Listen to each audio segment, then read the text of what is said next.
మీ business విస్తరించాలనుకుంటున్నారా? మార్చి 16-17 హైటెక్స్ లో franchise India biggest ఫ్రో expo. Liquor scam లో BRS MLC కవితనే king pin గా, ప్రధాన కుట్రదారుగా, లిక్కర్ పాలసీలో ప్రధాన లబ్ధిదారుగా ఉన్నారని ఈడీ తెలిపింది. ఆప్ ముఖ్య నేతలతో కుమ్మక్కైన కవిత శరత్ చంద్రారెడ్డి, మాగుంట రాఘవ, మాగుంట శ్రీనివాసులు రెడ్డితో పాటు సౌత్ గ్రూపుకు ప్రాతినిధ్యం వహించిందని చెప్పింది. లిక్కర్ పాలసీ ద్వారా భారీ ఎత్తున లబ్ధి పొందేందుకు 100 కోట్లు ముడుపులు ఇచ్చిందని, ఇందుకోసం ఢిల్లీ సీఎం కేజ్రీవాల్, మాజీ డిప్యూటీ సీఎం ఎక్సైజ్ మంత్రి మనీష్ సిసోడియాతో కవిత అగ్రిమెంట్ కుదుర్చుకున్నదని తెలిసింది.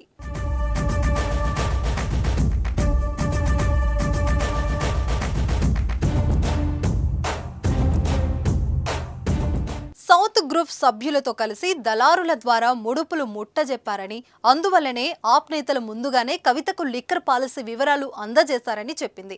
కవిత అరెస్టుకు సంబంధించి కోర్టుకు సమర్పించిన 14 పేజీల రిపోర్టులో ఈడీ కీలక విషయాలను వెల్లడించింది.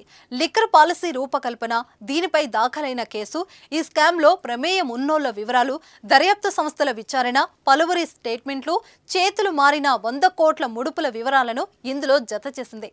మొత్తం 18 అంశాలను రిపోర్ట్లో పొందుపరిచిన ఈడీ పలువురు నిందితుల నుంచి వాంగ్మూలం, వాట్సాప్ చాట్స్ సేకరించామని, వాటి ఆధారంగా కవితను విచారించామని తెలిపింది.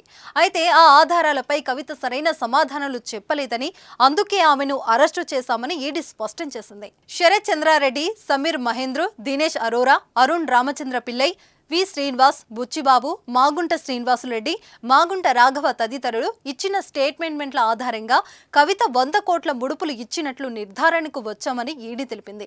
లిక్కర్ వ్యాపారం చేసుకునేందుకు సహకరిస్తే 100 కోట్లు చెల్లిస్తామని ఆ ముఖ్య నేతలకు కవిత చెప్పింది.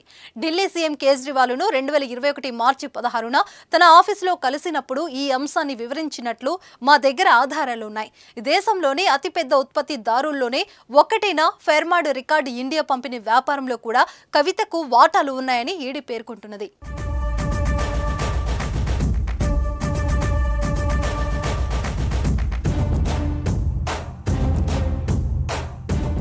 ఇండో స్పిరిట్ లో తనకు వాటానే లేదని కవిత బుకాయించిందని, కానీ కవిత మాజీ ఆడిటర్ బుచ్చిబాబు, మాగుంట రాఘవల మధ్య సాగిన వాట్సాప్ చాటులో ఇండో స్పిరిట్స్ లో కవితకు 33% వాటా ఉందని తేలిందని తెలిపింది.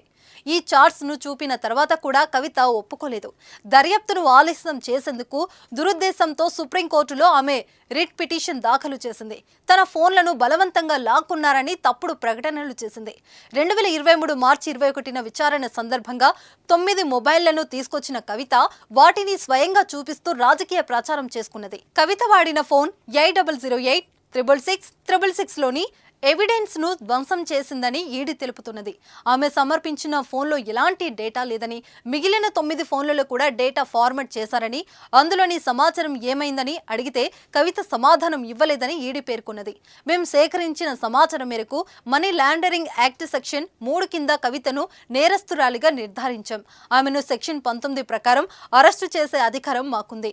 ఈ రైట్స్ తోనే ఈడీ ఆఫీసర్లు తుమ్మేజి వరలక్ష్మి, డిప్యూటీ డైరెక్టర్ భానుప్రియ మీనా సమక్షంలో మార్చి 15న సాయంత్రం 5:20 కవితను హైదరాబాద్లోని ఆమె నివాసంలో అరెస్టు చేశామని ఈడీ తెలియజేసింది.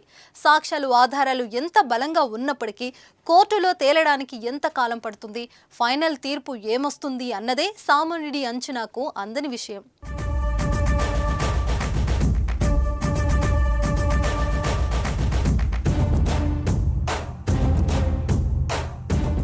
సుమన్ టీవీలో మీ పర్సనల్ అండ్ బిజినెస్ ప్రమోషన్స్ కోసం కింది నెంబర్కి కాంటాక్ట్ చేయండి.